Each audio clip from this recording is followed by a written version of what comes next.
Good morning, guys. Actually, it's evening, dark out. I don't know why I said good morning.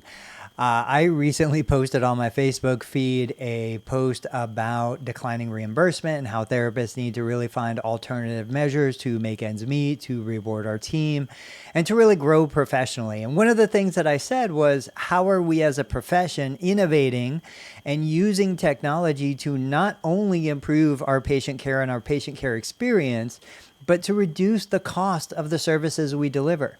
I think it's our responsibility as a profession to work at reducing the expense so that either it's more affordable for more patients to pay out of pocket, or it's more affordable for us to negotiate with third-party payers for higher reimbursement on the most valuable services, because we're reducing the cost of the less valuable services. And I don't think anybody can argue there is plenty of waste to be cut in therapy across any healthcare, but especially in therapy, that I think we are the best leverage to understand how do we stop overutilization? How do we reduce billing insurance companies for really non-proven, non-evidence-based services that are just ineffective? But they might be something that the patient wants, in which case the patient absolutely has the right to buy them, pay out of pocket for them.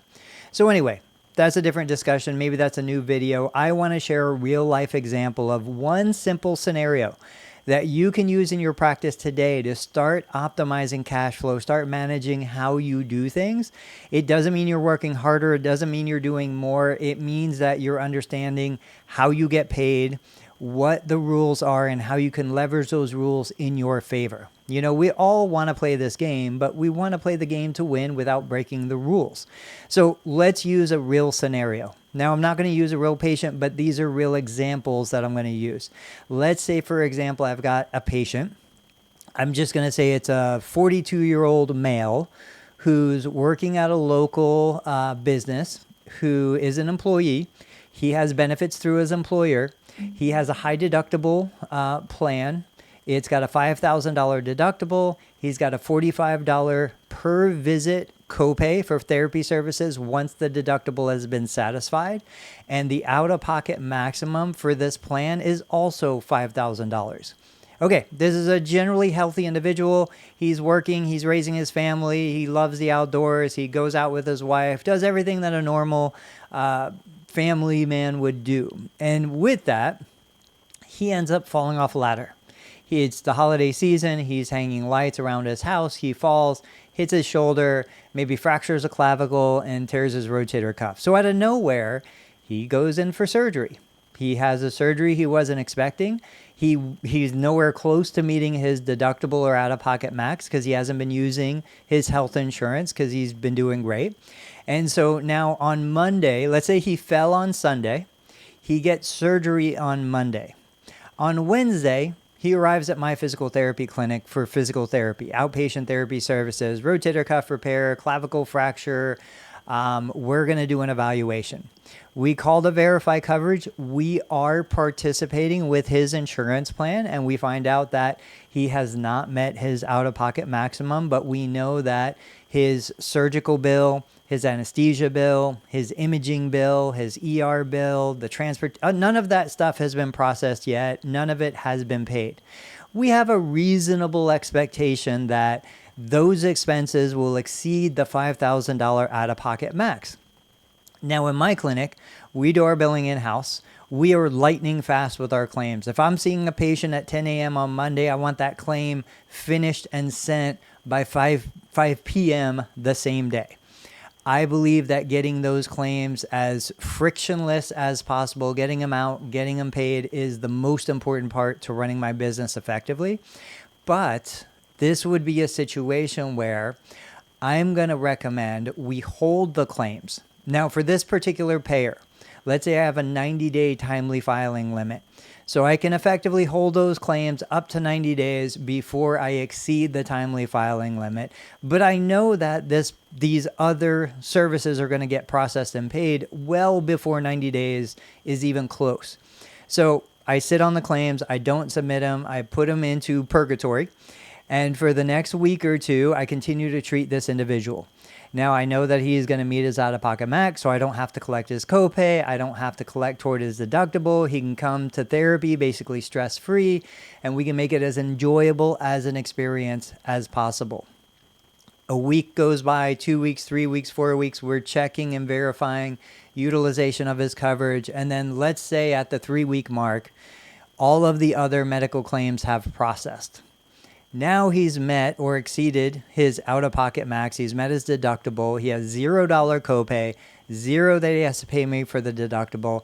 And now I can release the claims, which will be processed and paid at 100% through the third-party payer. So what's the advantage?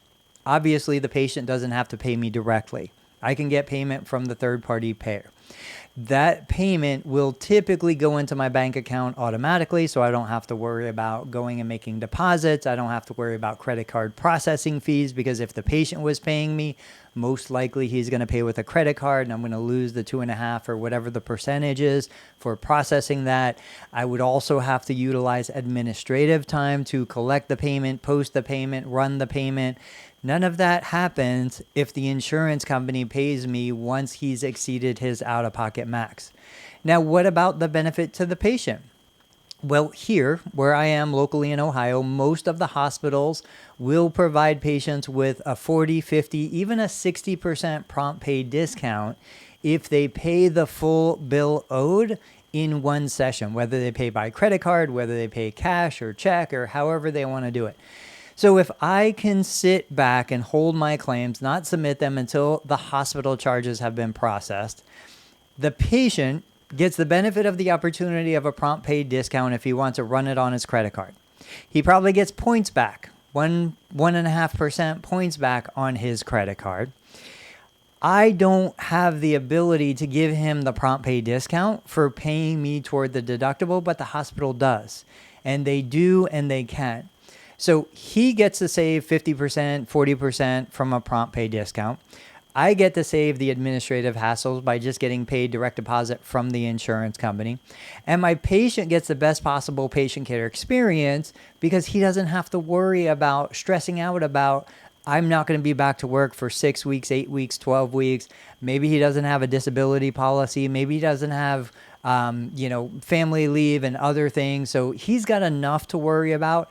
I don't want him thinking about having to pay me every session that he comes to therapy. I don't want him shortchanging himself because he thinks that he's not going to be able to afford it or it's getting in the way of supporting his family. So it's a win-win-win scenario. Everybody comes out ahead. It's a smooth process. The only thing that stands in the way of that happening is if the therapy provider doesn't understand how insurance works, doesn't understand the rules of the game, doesn't understand what they're able to do and not able to do.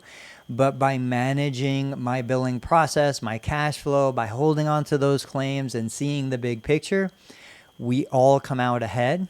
I think that we need to take more responsibility on understanding the billing process, understanding the rules of the game, understanding the rules of engagement, and then designing a system that is best for the therapist, best for the patient, best for the third-party payer. I'm going to share another video where I make more money and I save Medicare money in the process, and my patient gets a better patient care experience and better functional outcome. I'll see you guys on the next video.